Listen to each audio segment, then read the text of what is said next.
నమస్తే. Spiritual, motivation, educational వీటికి సంబంధించి ఇంటర్వ్యూస్ ఇవ్వదలుచుకున్న వాళ్ళు కింద నంబర్కి కాంటాక్ట్ చేయండి. పేరులోనే పెన్నిది, పేరుతోనే పరపతి, పేరుతోనే కీర్తి ప్రతిష్టలు, పేరుతోనే మన అదృష్టం. భగవంతుడు మనకిచ్చిన జాతకంలో ప్రకారం అదృష్టాన్ని మన జీవితంలోకి రావడానికి మన పేరులో ఉన్న నెంబర్ ప్రధాన పాత్ర వహిస్తుంది. అందుకని మన పేరులో రాంగ్ నెంబర్ లేకుండా చూసుకోవాలి. పేరులో రాంగ్ నెంబర్ ఉంటే కరోనాలా ఒకేసారి కూల్చేయదు, క్యాన్సర్లా నెమ్మది నెమ్మదిగా మింగేస్తూ ఉంటుంది. అందుకని పేరులో రాంగ్ నెంబర్ లేకుండా చూసుకోండి. మీ పిల్లల్ని డేట్ ఆఫ్ బర్త్ ప్రకారం సరైన సంఖ్యాబలంలో పేరుని నిర్ణయించి ముద్దు పేర్లు, షార్ట్ కట్ పేర్లు లేకుండా పిలవండి. మీరిచ్చే అమితమైన ఆస్తి అదే అవుతుంది. నమస్తే, వెల్కమ్ టు అవర్ ఛానల్. నేను పద్మిని. ప్రస్తుతంతో పాటు ప్రముఖ ఆధ్యాత్మికవేత్త, ఆస్ట్రోన్యూమరాలజిస్ట్, వేదిక్ వాస్తు స్పెషలిస్ట్, శ్రీ విద్య మరియు హనుమద్ ఉపాసకులు బ్రహ్మశ్రీ డాక్టర్ శివయోగి సిస్లా జయశంకర్ గారు మనతో పాటు ఉన్నారు. మాట్లాడదాం. నమస్కారం అండి. ఆయుష్మతి భవ. సరే, మార్గశీర్ష మాసం సుమారుగా పూర్తి కావస్తోంది. అమావాస్య కూడా వచ్చేస్తోంది. అమావాస్య మార్గశీర్ష మాసంలో గురువారం రావటం అనేది ఖచ్చితంగా చాలా చాలా వైశిష్ట్యం కలిగినటువంటి రోజును రావటం అనేది దానిలాగానే పరిగణించాలి. ఎందుకంటే ఈ మార్గశీర్ష మాసంలో గురువారానికి పెద్దపీట వేస్తుంది. లక్ష్మీదేవికి చాలా చాలా ఇష్టం. అందులో అమావాస్య గురువారం రావటం, అమావాస్య అంటే మళ్ళీ లక్ష్మీదేవికి ప్రీతికరమైనటువంటి రోజు.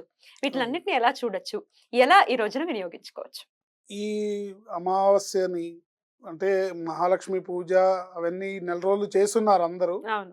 కానీ ఈ రోజును విశేషంగా పితృదేవతలకి వినియోగించుకుంటే ఊర్ధ్వలోకాల్లో ఉన్న మీ కుటుంబంలో ఉన్న మీ వంశంలో ఉన్న పితృదేవతలందరూ కూడా తరిస్తారు. దీనికి ఇక్కడ ఏం చెప్పారంటే అమాపూర్వాషాఢ యోగ అన్నారు.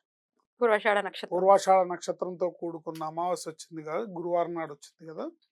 సో అమాపూర్వాషాఢ యోగ అంటే దీనికి యోగానికి ఏం చెప్పారంటే శ్రాద్ధాత్ పితృణాం యుగ యుగాయత తృప్తి. శ్రాద్ధాత్ పితృణాం యుగ యుగాయత తృప్తి అంటే యుగ యుగ ఆయతము అంటే 1000 సంవత్సరాలు, యుగ యుగాయుత తృప్తి అంటే 1000 సంవత్సరాలుగా మీ కుటుంబంలో ఉన్న పితృదేవతల్ని తరింపజేస్తుంది ఆ రోజు శ్రాద్ధం పెడితే. 1000 సంవత్సరాలుగా అంటే మీ పితృదేవతలు ఎవరెవరు ఉన్నారు, మీ నాన్నగారు, తాతగారు, ముత్తాత, వాళ్ళ నాన్న, వాళ్ళ నాన్న, వాళ్ళ నాన్న, వాళ్ళ నాన్న, ఎన్ని తరాలు ఉన్నాయో 1000 సంవత్సరాలుగా తృప్తి చెందని పితృదేవతలు ఎవరైనా ఉంటే మీ కుటుంబంలో, వాళ్ళకు సంబంధించిన అపచారం ఏదన్నా జరుగున్నా కూడా, వాళ్ళకు సంబంధించిన అసంతృప్తి ఏదన్నా మీ కుటుంబంపై ఉన్నా కూడా అవన్నీ కూడా తొలగిపోయి వాళ్ళు తృప్తి చెందుతారు అని ఇక్కడ శాస్త్రవచనం. అయితే ఏ మాసంలో వాళ్ళు పోయినప్పటికీ ఈ ఏ మార్గశీర్ష మాసంలో మాసంలో మనం పోయినా సరే, వినియోగించుకోవచ్చు. ఏ మాసంలో పోయినా సరే ఆ రోజు మనం ప్రత్యేకంగా చెప్పాలంటే వైదిక ధర్మాన్ని అనుసరించే వాళ్ళందరూ కూడా ఆ రోజు పితృ కార్యక్రమాన్ని నిర్వహించడం అనేది ఆ కుటుంబానికి ఎన్నో రకాలుగా అది వృద్ధిలోకి తీసుకురావడానికి అనేక రకాల మార్గాలను చూపిస్తుంది. Right sir. అయితే ఈ పితృకార్యాలు, శ్రాద్ధ కర్మలు ఏవైతే ఉన్నాయో అవి శాస్త్రోక్తంగా చేస్తూ ఉంటారు కదా. అయితే ప్రతి సంవత్సరం కూడా ఈ వైదికంలో ఉన్న వాళ్ళైతే ఖచ్చితంగా వారి వారి వాళ్ళ వాళ్ళ వాళ్ళ చేస్తూ ఉంటారు ఏదైతే తిథుల్లో. అవి చేస్తున్నప్పటికీ ఈ రోజున చేయాలంటారా? అవి చేస్తున్నప్పటికీ కూడా ప్రతి అమావాస్యకి చేయాలి. మనం ఇంతకు గతంలో ఒకసారి చెప్పుకున్నాం. పితృదేవతలకి ప్రతి అమావాస్యకి తర్పణం చేయడం అనేది ఒక విధి ఉంది. ఏంటి అది చేయలేని వాళ్ళు మహాలయ పక్షాల్లో చేస్తారు, సంవత్సరంకి ఒకసారి వచ్చే వాళ్ళ తిథుల్లో చేస్తారు.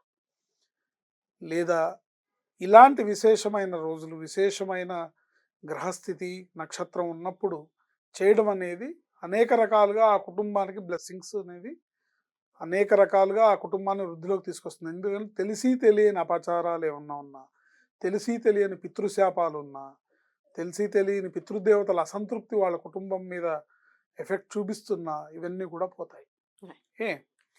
ఆ రోజు కుదిరిన వాళ్ళు శ్రాద్ధం చేయండి, లేకపోతే కనీసం ఒక 4 బ్రాహ్మణులకి ఇంటికి పిలిచి కాస్త స్వయం పాకంలాగా ఇచ్చి తగు దక్షిణాది సమర్పించి పంపించండి.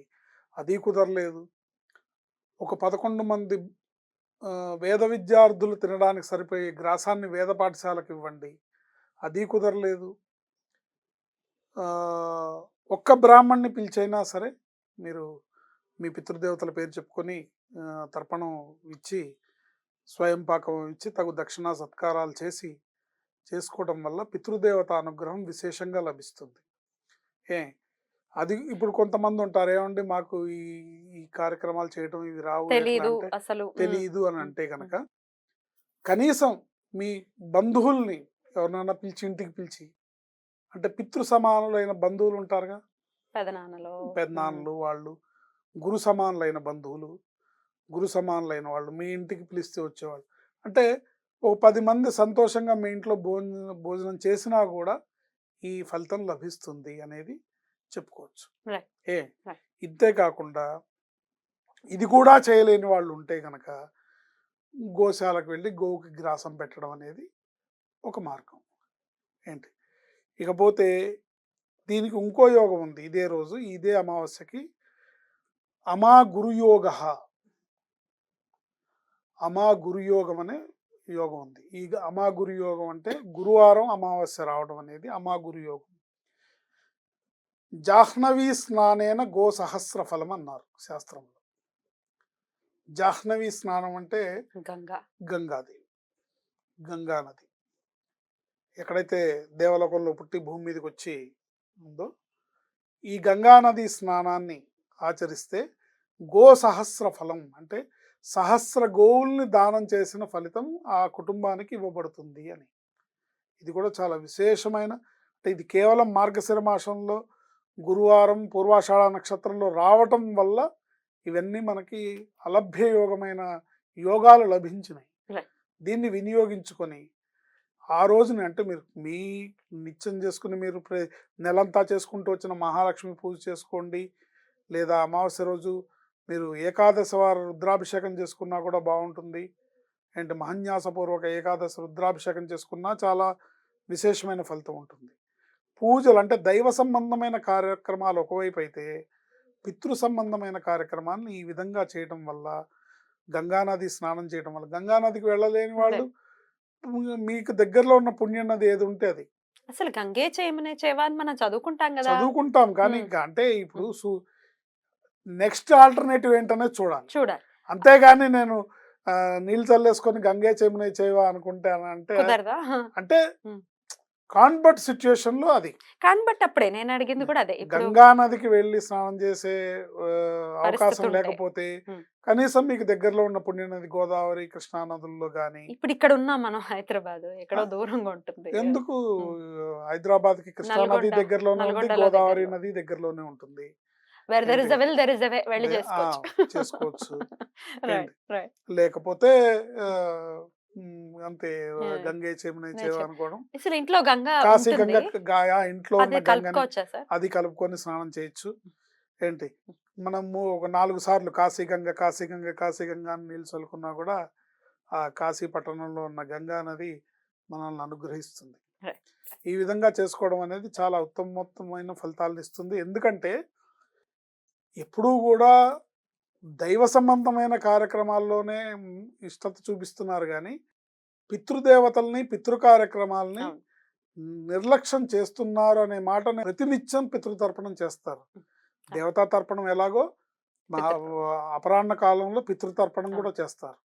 సో ఇలా ఇది పితృదేవతలు ప్రతిరోజు కూడా మధ్యాహ్నం అపరాహ్నం వేళ అయ్యేసరికి వాళ్ళ వంశ వాళ్ళు ఎవరు ఉన్నారో వాళ్ళ గుమ్మల్లో వచ్చి నుంచుంటారట. నుంచుని కనీసం వీడు ఏమన్నా ఒక ఉద్ధరణుడు నీళ్లు పోస్తాడా అని చూస్తారట. పోయకపోతే కనుక ఛీ అని వెళ్ళిపోతారట. అందుకని ఇలాంటివన్నీ ఉంటాయి కాబట్టి పితృదేవత అనుగ్రహం మనకి చాలా అవసరం. తద్వారా మాత్రమే వంశాభివృద్ధి జరుగుతుంది. వాళ్ళ అవసరం, వాళ్ళ అనుగ్రహం చాలా అవసరం మనకి. దాన్ని పొందాల్సిన, ఎందుకంటే శాపాలు కూడా ఉంటాయి. ఇప్పుడు ఈ ఎన్నో ఏళ్లుగా మనం పితృ కార్యక్రమాలని మర్చిపోయి అలక్ష్యం చేస్తే ఆ పై తరంలో ఉన్న వాళ్ళు త్రిశంకు స్వర్గంలో వేళ్లాడుతూ ఉంటారు. వాళ్ళు వాళ్ళు వాళ్ళ శాపాలకి వాళ్ళ బాధకి లోనవుతుంది ఈ కుటుంబం. వాటి నుంచి బయటపడి మనం ఈ కుటుంబాన్ని అభివృద్ధుల పదంలో తీసుకెళ్లాలంటే పితృదేవత అనుగ్రహం తప్పనిసరిగా కావాలి. అద్భుతంగా చెప్పారు సార్.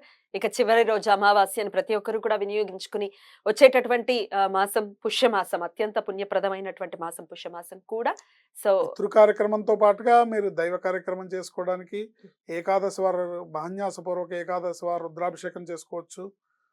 బిల్వదళాలతో లక్ష్మీదేవి అర్చన చేసుకోవచ్చు. ఏంటి కానీ దేవ కార్యక్రమాలని చేస్తూ పితృ కార్యక్రమాలని అలక్ష్యం చేయకూడదు అనేదే నా ఉద్దేశం. రైట్. అదే సందేశంగా చెప్తున్నాను. అద్భుతంగా తెలియజేశారు sir. Thank you so very much. నమస్తే. God bless.